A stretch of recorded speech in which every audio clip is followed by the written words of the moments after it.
Notre nouveau visiteur sur le studio du Mondial des métiers, le studio radio, précisons cette année. Studio radio, c'est quelqu'un qui représente un secteur vraiment qui est au cœur de l'actualité. On en parle beaucoup parce qu'il y a derrière un objectif gouvernemental, c'est la fibre optique. Bonjour Monsieur Leblanc. Bonjour. Les autorités veulent promouvoir un déploiement important de cette technologie qui permet, je suppose, de gagner du temps lorsque nous avons des connexions diverses, des connexions par Internet, par exemple. Je crois que c'est surtout ça. Et qu'en face, quelle est la réponse de l'industrie que vous représentez ? Tout à fait. Alors vous avez raison de souligner que le gouvernement a fixé une feuille de route qui est assez précise et qui est très courte, puisque l'objectif du gouvernement, c'est que d'ici à 2022, 100% de la population soit raccordée avec des débits de 30 mégabits par seconde. Donc derrière cet objectif, il y a des enjeux qui sont très importants, des enjeux sociétaux, des enjeux de rééquilibrage des populations, d'aménagement du territoire. Donc il faut bien être conscient que cet objectif en fait va demander à toute une filière de déployer une infrastructure entièrement nouvelle en 4 ans, ou un peu plus de 4 ans. Donc il y a un enjeu qui est excessivement fort, à la fois en termes de recrutement et en termes de mise à disposition de ressources. La France est extrêmement bien placée dans ce domaine. Il faut savoir que la filière industrielle française est la plus puissante d'Europe. C'est le résultat d'une activité en France qui est très très développée depuis maintenant plusieurs années. Le marché français est le plus gros marché européen sur ce domaine de la fibre optique, avec une filière industrielle extrêmement puissante. On a beaucoup d'industriels qui fabriquent les produits en France. C'est assez méconnu et ça mérite d'être souligné. Dans un pays où on a tendance à perdre des industries, c'est un secteur qui se porte très bien. Pour revenir à l'objectif qui a été fixé par le gouvernement, ça va appeler aussi des ressources en termes humains très forts pour justement être capable de déployer ces réseaux dans cet horizon de temps à 2022.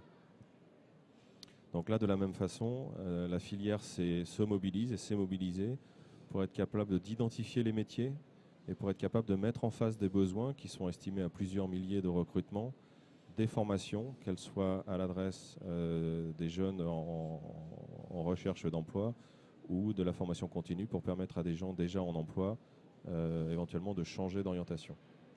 Donc ce sont les 2 points les plus importants aujourd'hui, d'avoir une filière industrielle qui sera au rendez-vous des besoins en termes de matériel et d'avoir une filière industrielle qui sera au rendez-vous en ce qui concerne la capacité à poser et à aller vous raccorder, vous et moi, d'ici à 2022. L'industrie de la fibre optique, c'est une industrie qui produit quel genre de pièces, à quoi ça ressemble, quelles sont les matières premières et y a-t-il des pénuries, y a-t-il des facteurs de blocage quelque part ? Alors la fibre optique, pour très rapidement, c'est un support de transmission qui a la taille d'un cheveu et qui est fait en verre, très grossièrement. Donc c'est une industrie très très particulière qui nécessite des très gros investissements en termes de recherche et développement et d'investissement industriel de production. On a la chance en France d'avoir une industrie qui est très forte à ce niveau-là, qui a été très très longtemps exportatrice et qui aujourd'hui est en mesure d'amener les produits nécessaires pour couvrir le besoin du marché français. Donc ça va se présenter sous forme de câbles à l'intérieur desquels vous allez avoir ces fibres optiques. Et puis tout autour, tout l'environnement, tout l'écosystème qui va permettre d'installer ces câbles, de raccorder ces câbles, de la même façon que vous raccordez des câbles électriques chez vous avec des interrupteurs, avec une prise dans laquelle vous allez venir connecter vos équipements électriques. Pour la fibre optique, ça va être la même chose, sauf que vous allez raccorder des équipements avec un connecteur optique plutôt qu'un connecteur électrique. Donc c'est toute une infrastructure nouvelle qui est à déployer. Après, en termes d'installation, ce sont aussi des techniques un peu particulières, mais que les sociétés d'installation qui sont basées en France, qui ont déployé les réseaux électriques et les réseaux télécommunications cuivre, sont en mesure de déployer. Les équipements et les matériels qui sont produits dans les entreprises et ensuite installés sont parfaitement standardisés. Il n'y a pas. La recherche et développement, c'est le fait peut-être de quelques entreprises qui sont en amont de la filière, mais pour arriver à faire face à la demande, je suppose qu'il y a une production de produits très homogène. Alors bien sûr, il y a un minimum de standardisation, il y a un minimum de normes à respecter, bien entendu. Il faut trouver le bon équilibre entre un environnement normatif suffisant et puis de laisser un minimum de liberté aussi aux industriels pour inventer des nouvelles solutions. Parce qu'on est quand même dans un domaine nouveau, donc il y a une innovation qui est très très forte. Mais bien entendu, il y a des normes, il y a des minimums requis en termes de performance de ces produits, et notamment quand on parle de performance de transmission sur la fibre optique, il y a un certain nombre de minimums requis pour atteindre cet objectif de 30 mégabits seconde d'ici à 2022. Vos clients sont principalement des grands comptes, ce sont les donneurs d'ordre qui sont connus comme opérateurs du secteur? Alors le marché français a ce site particulier. Vous avez différents types de donneurs d'ordre en fonction des zones sur lesquelles ces réseaux vont être déployés. Donc évidemment, dans ces donneurs d'ordre, vous avez les grands opérateurs bien connus, hein, Orange, Numéricable SFR, Free, Bouygues, etc. Et puis vous avez sur les zones dites moins denses, vous allez avoir des acteurs qui mettent en place des réseaux d'initiatives publiques, qui sont des réseaux qui sont déployés en coordination avec les régions, avec les départements. Et là, vous allez trouver d'autres types d'acteurs, d'autres types d'opérateurs, de type Covage, Axione, Altitude, TDF, ou des sociétés d'installation qui prennent elles-mêmes la responsabilité de poser ces réseaux. Il est très important de noter que ces déploiements vont faire appel de façon massive à une main-d'œuvre locale et à des acteurs locaux. Donc il est très important d'avoir un tissu industriel local fort, en particulier pour tout ce qui va concerner le déploiement de ces réseaux. Ça, c'est très très important. Et c'est ce qui se met en place, depuis maintenant quelques années. Et en accompagnement de ces entreprises, évidemment, il va y avoir la nécessité de former localement aussi toute cette population, toutes ces personnes qui vont déployer ces réseaux. Et c'est ce que la filière organise en ce moment avec la création d'un certain nombre de centres de formation dans les différentes régions. L'appareil de formation est-il suffisamment performant? Y a-t-il besoin de faire des mises à jour, de créer des nouvelles filières, de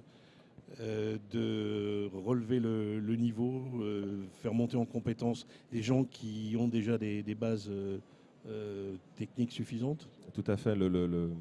L'arsenal de formation doit être revu en permanence. Il doit être adapté à la fois en termes de quantité et en termes de qualité. Et donc, bien entendu, il est important d'abord que les gens se forment et continuent de se former tout au long de leur carrière pour appréhender les nouvelles technologies, les nouveaux usages.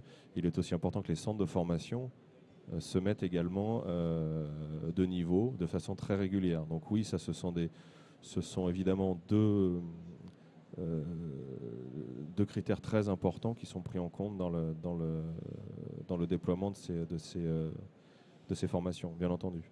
Vous pouvez nous citer des appellations de métiers qui sont nécessaires au fonctionnement de votre activité? Tout à fait. Alors les types de métiers qu'on va trouver dans ces déploiements de réseau, vous allez avoir des métiers de bureau d'études, des métiers de dessinateur-projeteur, de piqueteur, de raccordeur, de tireur de câbles, de négociateur de sites. Typiquement, quand vous voulez déployer un réseau dans une copropriété, vous ne pouvez pas faire ce que vous voulez.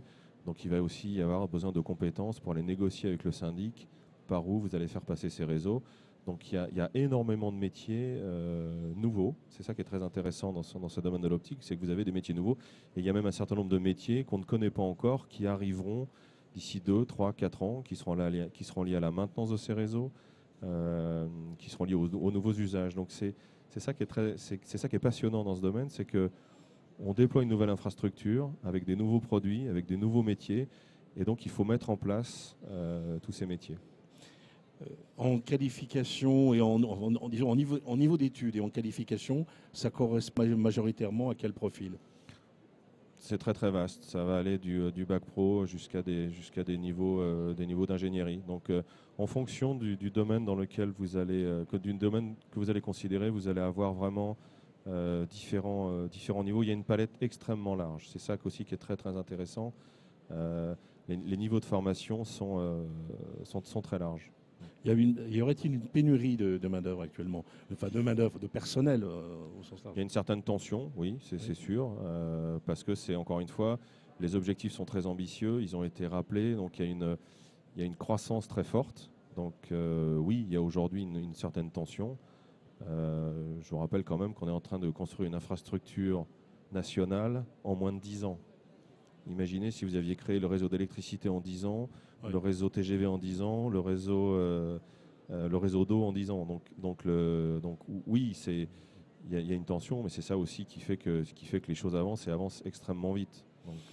Donc, les choses se mettent en place. Très bien. Tout ça, c'est très positif, très encourageant pour les gens qui veulent se former et ensuite trouver du travail rapidement à la sortie de l'école. Alors, merci. Juste pour finir, effectivement, c'est un domaine dans lequel il y a des emplois à pourvoir. Donc, j'invite toutes les personnes qui sont intéressées à ce domaine à se renseigner, parce qu'effectivement, il y a des emplois à pourvoir sur les années qui viennent.